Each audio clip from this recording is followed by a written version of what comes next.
Alam nyo ba na ang isa sa mga pinaka-iconic na tanawin dito sa Pilipinas ay tinagurian bilang Eighth Wonder of the World? Ito ay walang iba kundi ang Banawe Rice Terraces.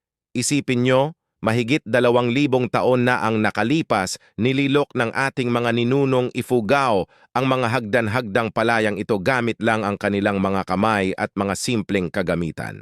Hindi lang ito basta sakahan, isa itong obra maestra ng sinaunang inhinyeriya at patunay ng kanilang galing at tradisyonal na kaalaman sa agrikultura.